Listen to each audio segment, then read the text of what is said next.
Welcome to the new and improved ConfigureITDone Podcast. The ConfigureITDone Podcast is now a place where we interview senior thought leaders in the SAP space across Australia and New Zealand, and the aim is to tap into their knowledge so we can pass on their insights to the listening SAP community. Please subscribe to the podcast and like, share and comment across Castos, YouTube, Apple Podcasts or Spotify. This podcast is in partnership with the Black Dog Institute, who aim to create a mentally healthier world for everyone. If you wish to donate to the cause, please click the link below. But we're here today talking about the SAP Talent Survey for 2023. Welcome to the ConfigureITDone Podcast. This is a special edition. We've done this in season 2, I think. Sara. We did. Yeah. And it was a big hit. Yeah, we're back. I'm back. We're back. You're welcome, everyone. So I know in the last time we done this, like you said, it was a big hit, and people keep asking us about how's the market. We know it's changed quite a bit. So today we're going to look at this SAP Talent Survey. So Sara, just remind everybody how we come up with these insights and stats. Yeah. So as it reads up there, it is an annual talent survey. We do it every year, and this is as unbiased as we could be gathering this data. It comes from a range. It comes from yourselves as candidates. We send it out to every single SAP coded candidate on our database, which I think is well above 7,000 or 8,000 at this point now. Yeah, I think it's 7,500 now. Yeah. So, this is truly information right from the horse's mouth. It's from you guys. The questions, I will say, are from us, but often they reflect what kind of market we're operating in. And we do it every year. Every year we get so many responses, and it gives such an amazing insight into what the SAP market's literally thinking of right this minute. Perfect.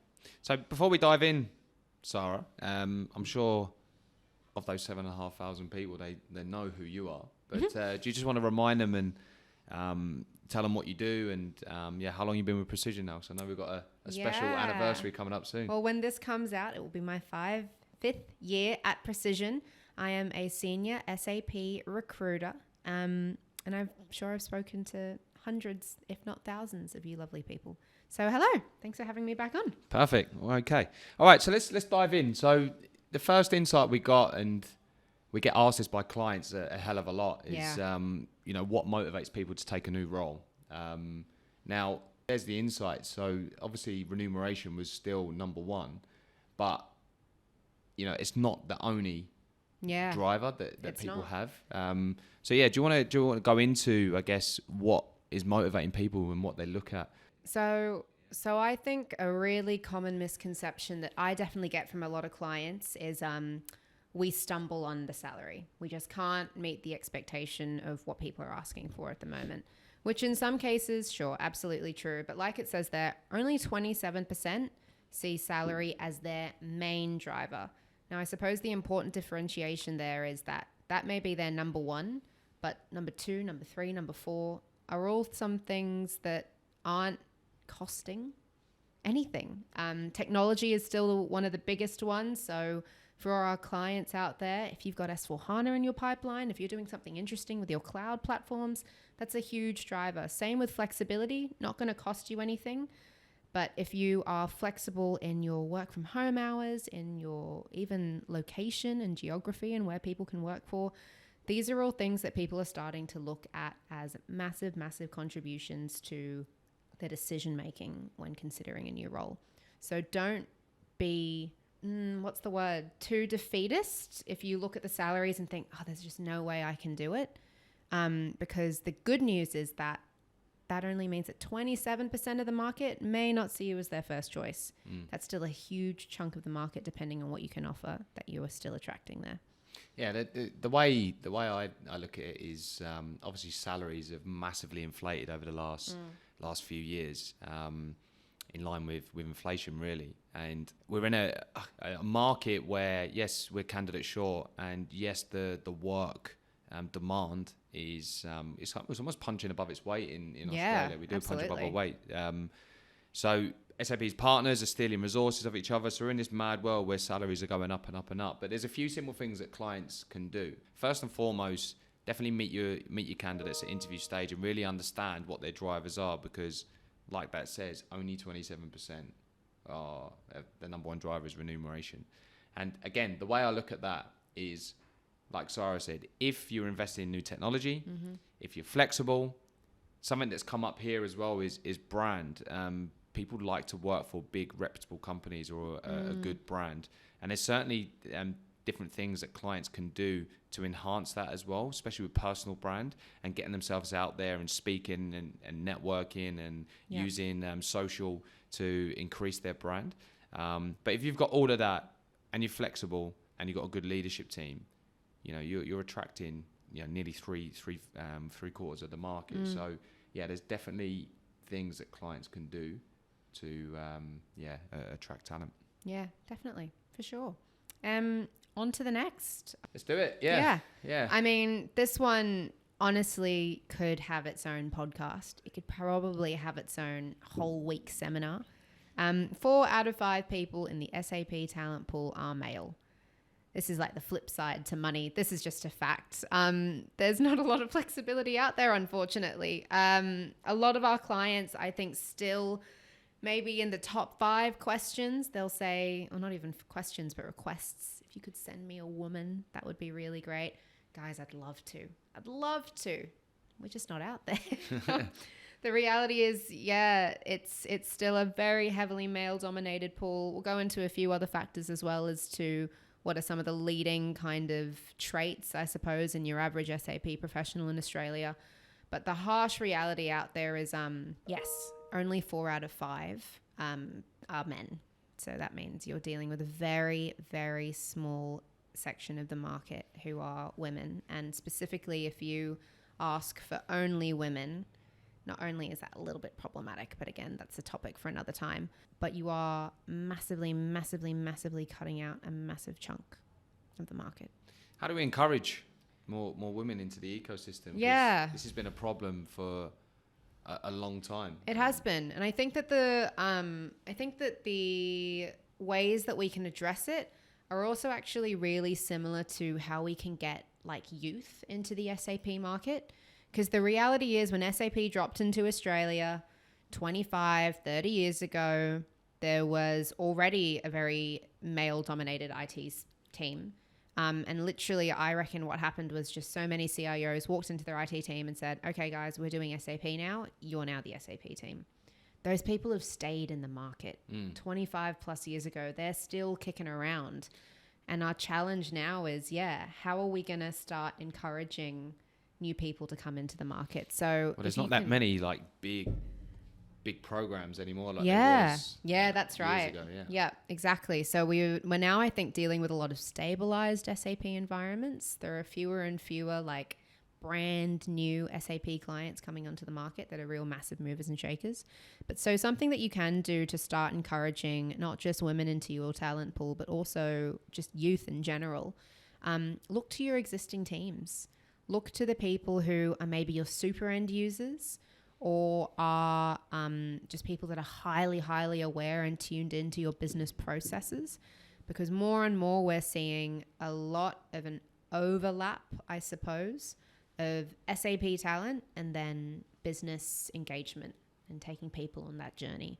So if you do see some people who aren't necessarily SAP experts, but have that base foundation of a great business process that relates to SAP, maybe think to uplift of who you currently have. I mean, I could bang on all day about graduate programs, but sometimes the best people for the job are already in a similar role and you've just not really looked at them through a different perspective or a different light. Yeah, I think the best clients through this period, over the next 5 years, the best clients are the ones that are going to have graduate programs, and the best ones are going to master cross-skilling. Yeah, absolutely. Like, I think if anything has been proven in the last 2 years, the companies that have been adaptable have really thrived. And that's not just, we adapted with work from home flexibility. I think adaptable relates to every aspect of your business. If you've come across a really tough role to fill, you've not dug in and held out, you've assessed, what are we actually looking for then? What's the business challenge that really needs to be approved? Maybe we can get rid of that requirement then. That seems to not be so important. Adaptability isn't just your work from home flexibility. Adaptability now means so much more in the scheme of hiring. I was thinking about this the other day, on the same topic but slightly different, around, because our talent pool, unfortunately, is an aging talent pool as well. And a lot of SAP people have done very well over the last 2 decades and are retiring early. Yeah. And that's a lot of knowledge that's exiting the market. So schemes that I guess we could put in place, or clients can put in place, is encouraging people that are in retirement. How do we extract their knowledge and pass it on to the next generation? So I think there's a real opportunity there to leverage some of those highly skilled experts that are retiring as Existing super users, even business analysts who've maybe done a lot of functional work and they're interested in dipping their toe into functional configuration. Have some chats with your existing team. And I think that's probably one of the not easiest, but the most accessible ways to start getting some new talent, male, female, young, old, whatever. But we need new talent in this SAP market. It's definitely our biggest challenge coming up. I think mentoring, Yeah, mentoring comes to mind. massively. All right, okay. Let's move on. I think, Sara, there's a stat on there around experience as well. And this will give you, and I was speaking about the number of years experience in the market, but this is just a clear indicator. So like nearly half of the market has more than 20 years and that is experience. massive. Yeah. That is massive. Something else I think that we've been really struggling with is candidates who, don't feel attacked, who have 20 plus years experience and rightly so in some situations say, well, I deserve to be paid for that 20 plus years of experience. I bring so much of a wealth of knowledge. But in reality, are you going for a junior role? And are your responsibilities not necessarily aligning to someone who's going to have 20 plus years of experience? I know that's a really interesting conundrum that we've started to face now where, you know, you just want a short-term contract, maybe 6 months, whatever, just see through your twilight years. But it's a junior role. It doesn't require high-level thinking. It doesn't require $1,400 a day. Maybe it only requires $900 a day.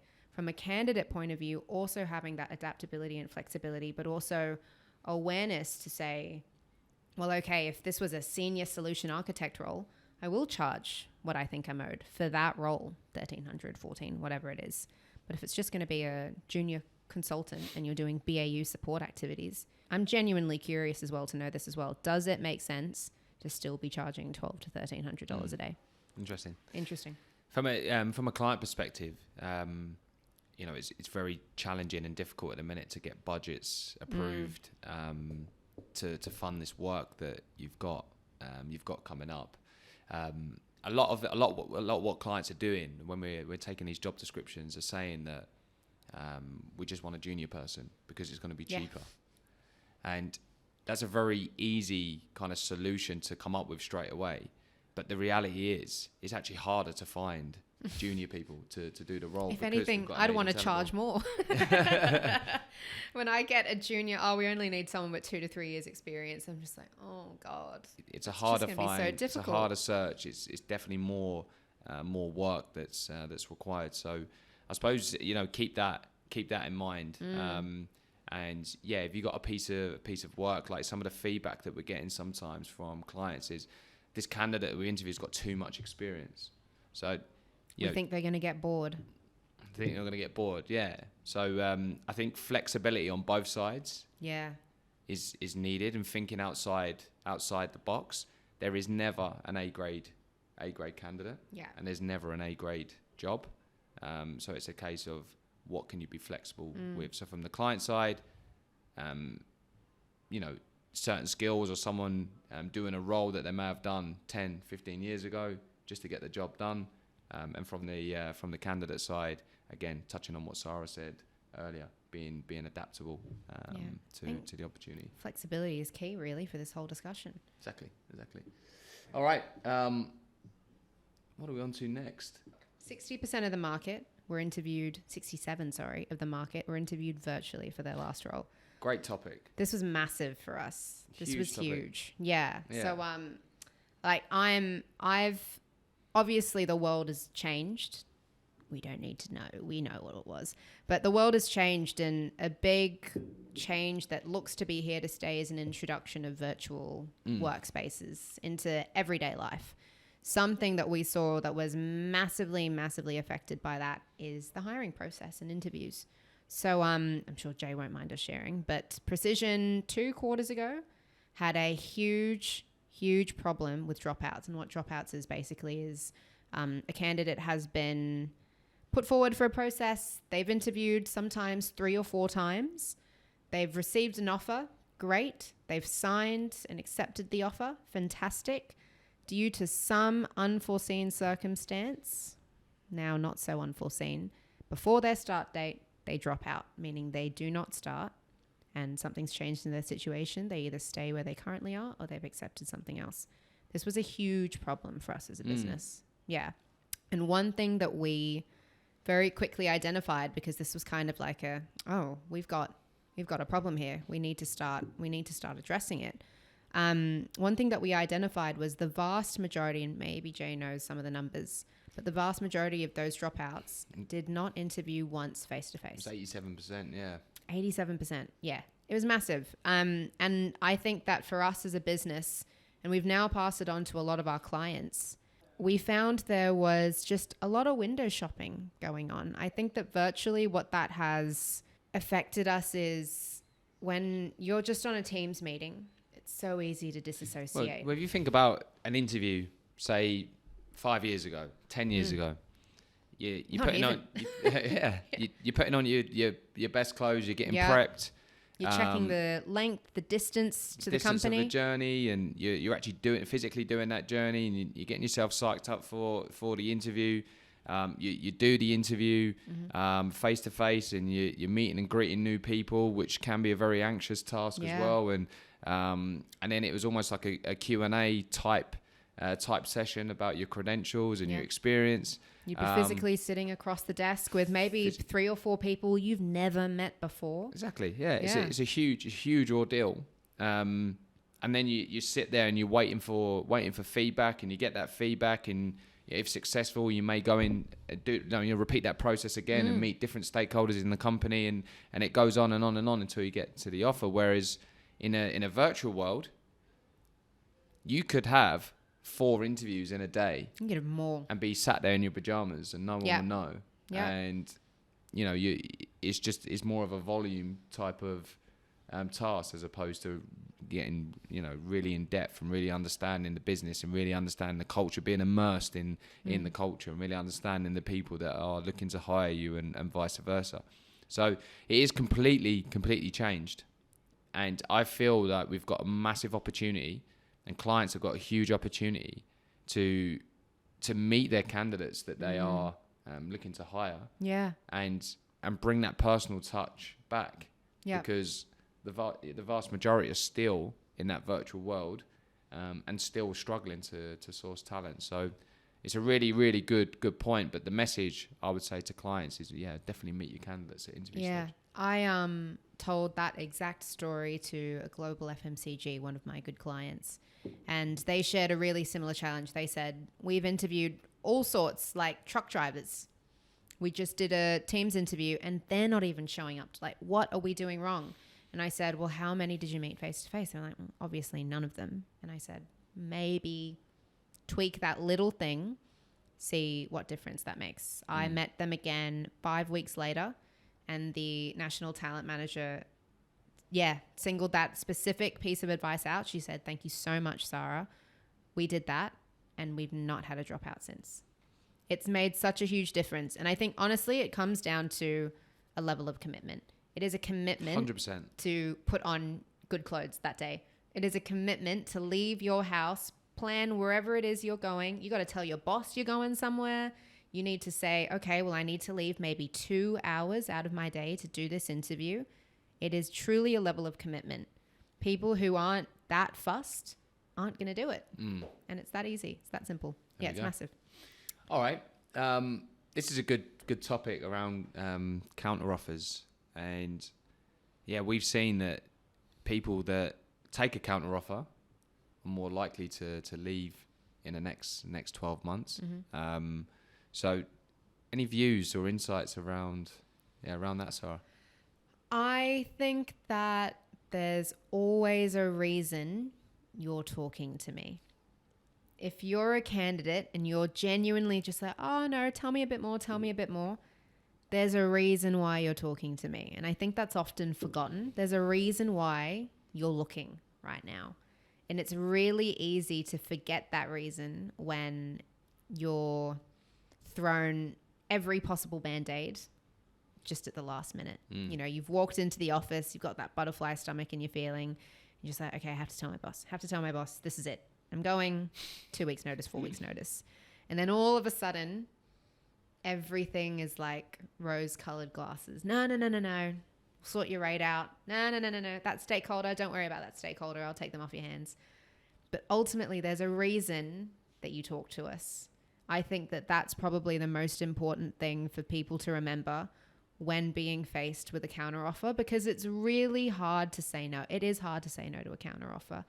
You've worked with this person for a long time. Hopefully you've got a good relationship with them. It's hard to let people down. But I think going into that conversation, try to remind yourself almost, why am I leaving? Yeah, it's about taking a step back, almost writing down why you are talking to others. Yeah. Or even entertaining. Even if you've been headhunted, why are you entertaining it? Write down the reasons. What's the challenges you've got with your current role? Write down the reasons. And then if you are offered a counter offer, then take money or remuneration off the table, or take that promotion off the table, and have a look at those challenges. Have your challenges been answered? If they have, great, go ahead.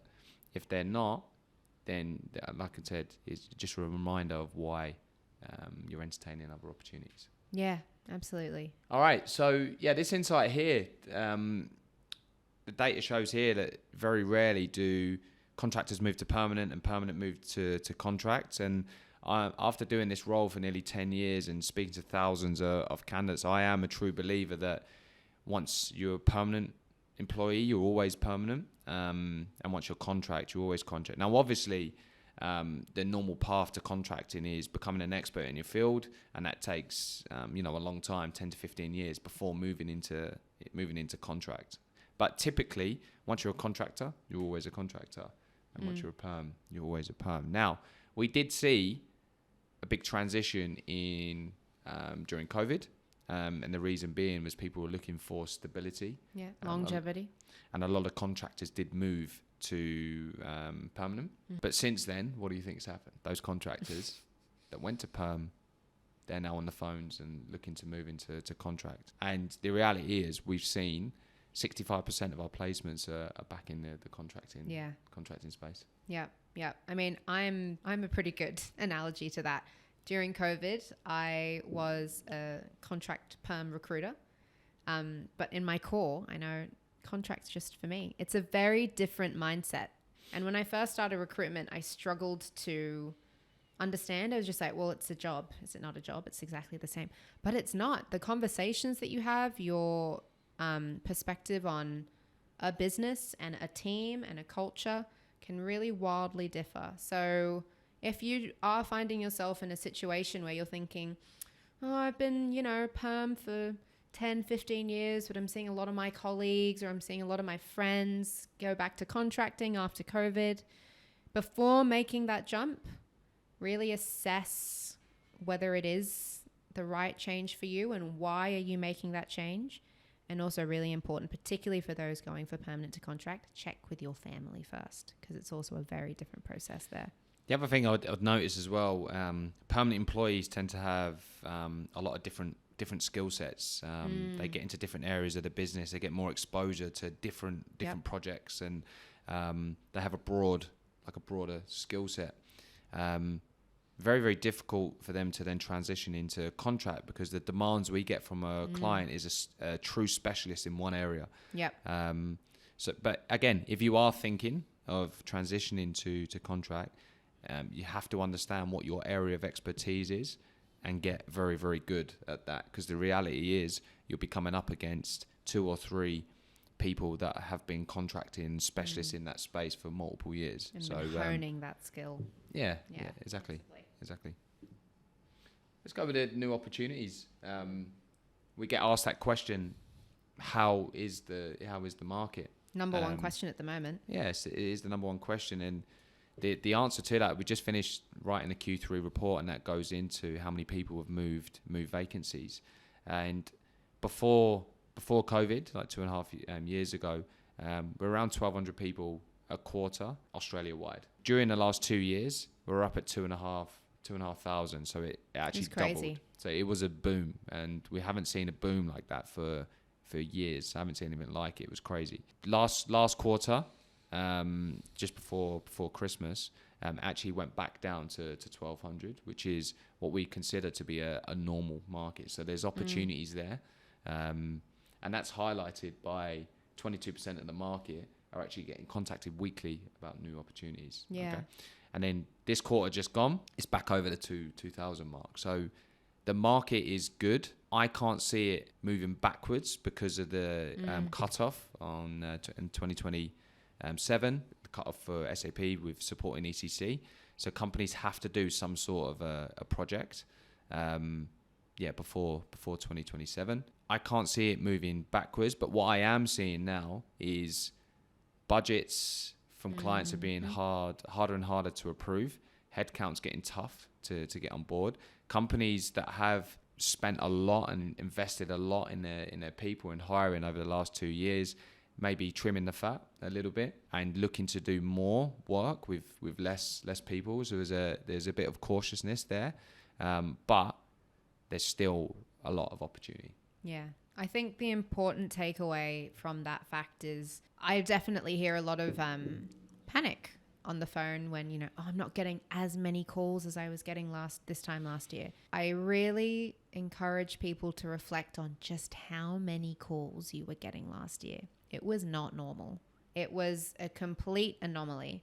So to compare what we're going through now and where the market is now, like Jay said, it's still a really, really good market. What you're comparing it to was an exceptional market in so many different ways. So the bar just got lifted for 18 months. I guess what happens when there's a boom in the market and people have ample choice, people have the luxury to be picky. And we saw it. So, for instance, they might want to work from home 5 days a week. Yeah. They might want flexibility so they can pick up the kids from school. Or they might want 20, 30K more than what they were currently getting. 20, 30K more, or, they've got the ability to be picky. Yeah. And when the market comes off or clients are struggling with budgets or, there's opportunities out there now where people can't be picky and people are then not moving forward with that opportunity. So as the market gets harder or tighter, there's less choice, and that's all we're witnessing at the minute. It's less choice. Companies now mandating a couple of days a week in the office, or 2 or 3 days a week in the office, where on the candidate side, the majority would want fully remote. Please like, share, comment and subscribe to the ConfigureITDone podcast.